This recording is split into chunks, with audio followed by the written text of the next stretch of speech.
Reserve वाले हैं, SC/ST के, और जितने हमारे फेडरेशन के बड़े पदाधिकारी हैं, उनकी कम से कम एक सेशन में एक कंबाइंड मीटिंग हो और एक कॉमन प्रोग्राम रखे, सरकार के सामने रखे, तो जो न बात बनेगी।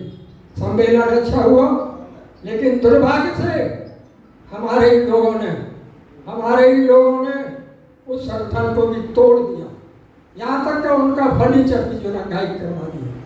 तो हम क्या करें, किसको रोएं और किसको समझाएं?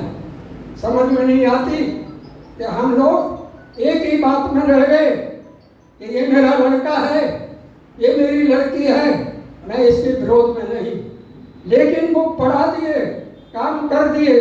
अगर समाज के लिए करना है तो आपको कुछ सैक्रिफाइस करना है, नहीं तो बात बनने वाली नहीं है। और ये समझो, ये मूर्ति का सवाल है, अगर मूर्ति हट गई तो वो हमारा हत्या हो जाए। तो जो पूना पैक्ट हुआ था, बाबा साहब पागल नहीं थे, उन्होंने पूना पैक्ट में 32 में ये कह दिया था कि अपने अधिकार छोड़ दिए, कि मैं अपने अधिकार पर लड़ता हूँ, डटा रहता हूँ, तो मेरे लोग समर्थ नहीं है, उनकी हत्या हो जाएगी, उनका बहुत कुछ नुकसान हो जाएगा। तो आज मेरे भैया समझदारी से काम लो, तो करो, और पैसे की कमी नहीं है। इंजीनियर साहब ने कहा है, डिस्ट्रिक्ट ब्रांच बनाइए, ऑफिस खोलिए, और जो है कम से कम दिन भर नहीं खोल सकते तो कम से कम जो है शाम को खोलिए, और रेगुलर खोलिए, जिससे लोग कंप्लेंट लेके आए। अगर आपसे हल नहीं हो सकती है, आप लिख दीजिए, हमारे को लिख दीजिए, जब तक हमारे में दम होगा हम जो उसका पूरा करने की कोशिश करेंगे। और ये भी बता दूं कि इसका जन्म क्यों हुआ।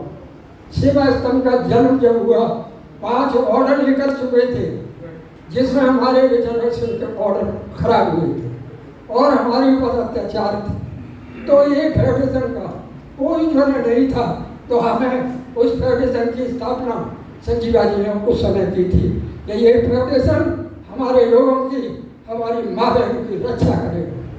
किया, इसने बहुत काम किए। अगर मैं बताने लगूं तो कम से कम मुझे 1 घंटा चाहिए, तो मैं उन पर नहीं जाना चाहता। तो आप जो है, पैसे की कमी नहीं है, आप ऑफिस खोलिए, लीजिए, लोग जो है जुड़ेंगे। और मैं एक और बात कहूँ कि जो लीगल आदमी हैं, कोर्ट में भी केस लड़ना पड़ेगा तो पैसे जो है वहाँ खर्च होते हैं। जब हमने माला मालविया का केस लड़ा था, लाखों रुपए हमें खर्च करने पड़े थे, तो लोग हम जीते, तो माला मालविया नहीं हुआ, रिजर्वेशन नहीं बटा। बूटा सिंह ने बांटने की जमात और जो वाल्मीकि में बांटने की कोशिश किया, नहीं बटा, हमारे पास जजमेंट है। और फिर आप उत्तर प्रदेश के आदमी हैं, हमारे भास्कर जी हैं, और भी लोग हैं कहीं के।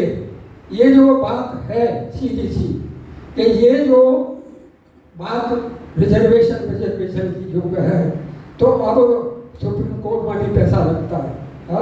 तो लॉयर को जोड़िए, अपने लॉयरों को जोड़िए, उनसे भी कंसल्टेशन कीजिए, उनको साथ लीजिए, मजदूर को भी साथ लीजिए, और उसको जो नीचा है, सबसे नीचा है, गरीब है, उसकी मदद करने की कोशिश करिए। और यह संगठन को मजबूत कीजिए, डिस्ट्रिक्ट लेवल पर कीजिए, और जो है तहसील लेवल पर कीजिए। और इस संगठन में भी आपके जो है बागपत एरिए में, जहाँ पर अजीत सिंह था, चौधरी चरण सिंह थे, उस गांव के अंदर में गया 10 बीघा खेत दिलाया।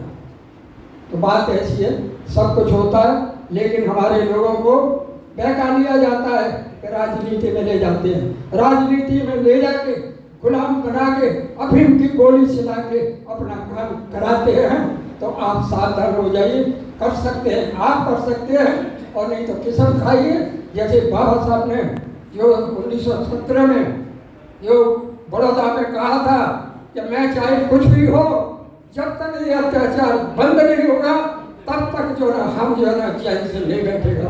तो उन्होंने उसका बाहर का वो लिया, वार्तालाप का लिया और मंदिर प्रवेश का लिया, और उन्होंने जीवन भर संघर्ष किया और हमें दिया, और हमें नालत है कि हम उनके संविधान को, जो आज इस तरह से हम भीख मांगने की कोशिश कर रहे हैं, जब सांप जो है ना जहरीला होता है उससे दुनिया डरती है, जब संसद में मजबूती होगी तो ये सरकार तो क्या बीजेपी की यहाँ से भाग जाए। मैं यही कह सकता हूँ और कुछ नहीं कह सकता। कोई शक्ति हमारे सामने नहीं है।